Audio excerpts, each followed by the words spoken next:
Well, world wars change worlds. And if you have a global agenda, then global problems allow you to offer global solutions. And if you look how the world was transformed by the First World War and the Second World War, the world was a completely different place after both of those wars. And the idea all along has been to have a third world war to complete the transformation into a global state with a world government and a world army dictating to the global population. And there was a letter, a controversial letter, because people dismiss it, but with the passage of events, it becomes more and more credible. And it was a letter written by a man called Albert Pike, who was a massive, massive Freemason in the United States in the 19th century. And it was to another Illuminati infamous character called Mazzini, Giuseppe Mazzini. And it detailed 3 world wars that would transform global society. And the first one described it in the terms that happened. The second one it described in terms that it happened. But, you know, you can say, well, it came to light later, so, you know, maybe they just put that in and faked the accuracy of the first 2 wars. So the credibility of what it said lies in what it said about the Third World War. And it talked about creating a conflict between the Muslim world and what it called political Zionism. And people will say, well, that's got to be a fake because there was no Zionism when that letter was supposed to be written. Well, this is an agenda that's projected a long way forward. This is why Aldous Huxley, Brave New World, and Eric Blair, George Orwell, 1984, who knew each other. Huxley taught George Orwell French at Eton College, where the royals go, and they knew each other and they became friends. And from the same sources, not least the Fabian Society in Britain, they understood the projected agenda. And we're talking there in 1932 that Huxley's book was published, 1948 that Orwell's book was published, and they are describing the society that's unfolding today at that time. And there are many, many other examples of people predicting the future who were insiders who have turned out to be incredibly accurate. So the idea that Albert Pike would know that this Zionist movement was coming and the establishment of Israel was coming is very credible when you look at the background evidence. And of course, Zionism was established not that long after this letter was supposed to be written.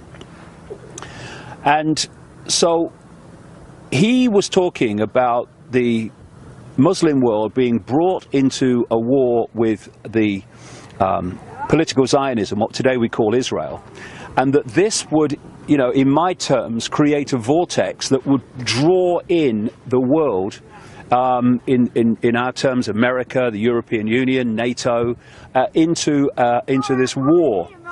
And what you have now is a situation that this ISIS group has come out of nowhere, in effect, incredibly well armed, incredibly funded. I mean, I've seen figures like $2 billion at its disposal. And it's walking into towns in Iraq and taking them over.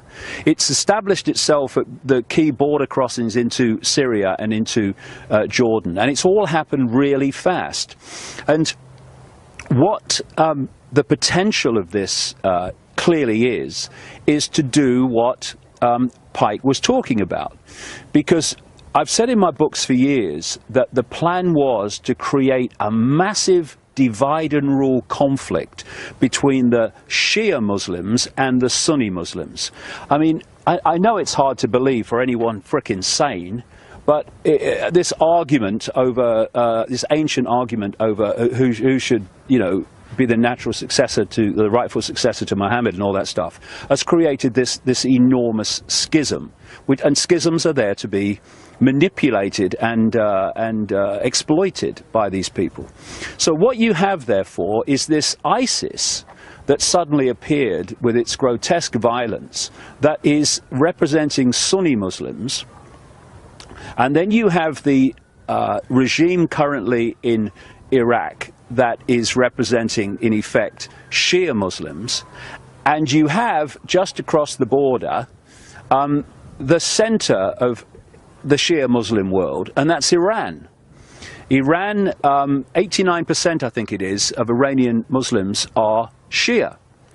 Now, in the last little while, there's been this, apparently on the face of it, this strange change of direction by America in terms of Iran. They've spent all these years with Israel saying, well, you know, we must take out their nuclear facilities and these sanctions against them, and all they're terrible. And now, if you remember, in the last week or so, they've even been talking about maybe they ought to get into discussions with Iran and come to some agreement on how they deal with this ISIS situation. And it's like, what? Yeah. But when you come from this perspective, what they're doing is they're trying to draw Iran into this Sunni Shia conflict, like, you know, protect the Shia that this Sunni ISIS are threatening and overrunning at the moment. And once they get Iran pulled into that vortex, it ain't going to get out. Yep. Then there's another aspect of this, which is a real red flag for me. And that is, this ISIS organization is very extreme. And its very name, when you break down the wording, is describing its ambitions. And that's to take over Iraq, to take over Syria, and to take over what they call the Levant. And what does the Levant include? Israel. So here you have this extreme Muslim group, or actually the army, actually saying in its own name that our intention is to take over the Levant, to take over Israel. And you'd think at any other time, even with a lesser situation, Netanyahu would be surrounded by microphones and he'd be saying, we must be protected, Israel is in danger. Instead, he's come out and said, oh, no problem, you leave them to it. America, no, don't intervene, leave them to it, don't let them basically weaken each other. And then you've got the United States, their reaction. I mean, it sums up the ludicrous nature of it, that John Kerry has gone to Iraq and he said, well, we don't know about bloody airstrikes because, you know, we might kill civilians. Well, that's never stopped you in the past, mate, has it? Or any of your predecessors. And what it seems to me as I'm reading this is that they're all standing off to let this ISIS get a big foothold in that region. And then if it moves to the point where it starts to threaten Israel, then the button will be pressed. Then the Americans and NATO will come in because they're committed to protecting Israel's security. And then you'll start to see why that sliver of land called Israel, with less than 8 million people, has one of the best equipped armies in the world and a nuclear arsenal. Yeah. Because what Pike was talking about was drawing all these different disparate groups in and creating this vortex of mutual self-destruction, which would change the war that would change the world, taking on from the previous world wars that changed the world, and then at that point their global fascist society would be brought in. No doubt justified by, we need a world government and we need a world army to stop this ever happening again, even though we who are saying that actually created it. And then you've got what I've been saying now way back in the 1990s. The idea is for this Third World War to involve Russia and China against the West. Yeah. Oceania versus Eurasia, yeah. Yeah, the 1984 kind of scenario. And what you have now is the demonization of Russia. Have you noticed that? How suddenly we got the demonization of Russia? And what's opening up in the Ukraine, while all this is starting to go on in the Middle East, is another front against Russia. Because, you know, it's very easy to see how Russia can be pulled into this Middle Eastern conflict by supporting Syria, because destroying Syria is part of ISIS's agenda and American agenda and NATO's agenda. And also Iran as well. Yeah, and destroying Iran, yeah. So, and Russia would come out in support of Iran, and the same would happen with China. And so you can see how it's how the pieces in the game are being moved around to create the scenario that Pike talked about.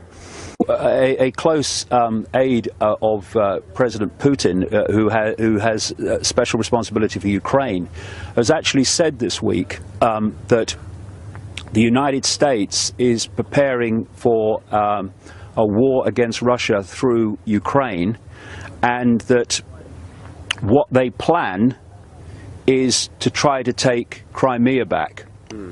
Now, you can have the odd bit of terrorism and bad things happen in Ukraine to Russian supporting people, and Putin can stay back and hold his fire because he knows what they're trying to manipulate him into.